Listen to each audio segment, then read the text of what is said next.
Omusirikale wa poliisi attiddwa ebbinja ly'abatuuze abatwalidde amateeka mu ngalo ye Geoffrey Atukai abadde akolera ku poliisi y'e Bubutu nga bamulanga okuba omwana essasi mu butanwa bw'abadde aliko omumenyi w'amateeka gw'abadde akwata.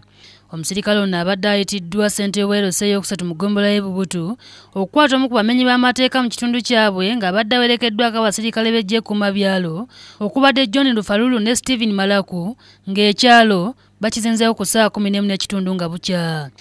When he got out trying to see what is going on, the OCCID shot him to death.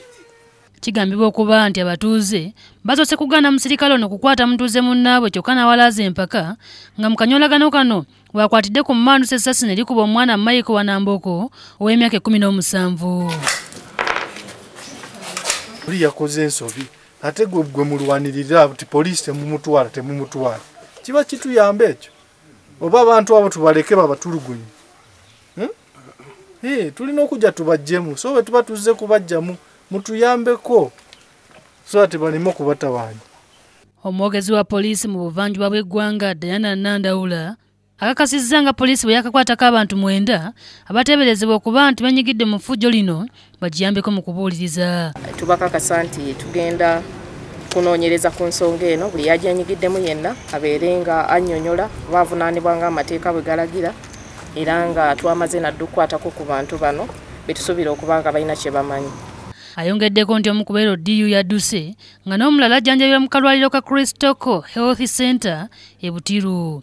Omuduumizi wa poliisi mu buvanjuba ategerekeseeko erya Nuwamanya yeetondedde abatuuze n'abasaba babeere bakakkamu kubanga omwana attiddwa abadde talina musango.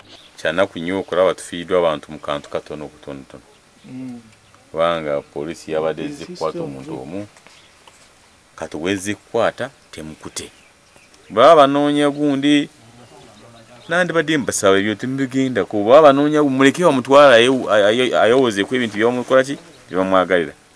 Oluvannyuma omulambo gw'omugenzi gutwaliddwa mu maka g'abazadde be ekitanudde bannakazadde ababaddewo.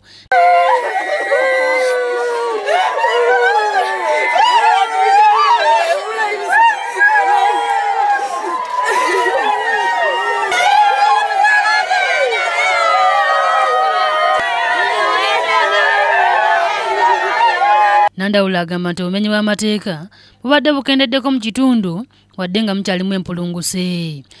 Kati okukwatira amateeka mu ngalo okutwalira wamu kibadde omuze nga gukendeddemu naye era teguggweerawo ddala tukyalinamu omutonotono naye nga tukizudde nti emirundi egisinga wabeerawo abantu abatonotono abakoma mu bantu omuliro ng'ate n'oluusi abamu bayinza n'okuba nga bakulembeze.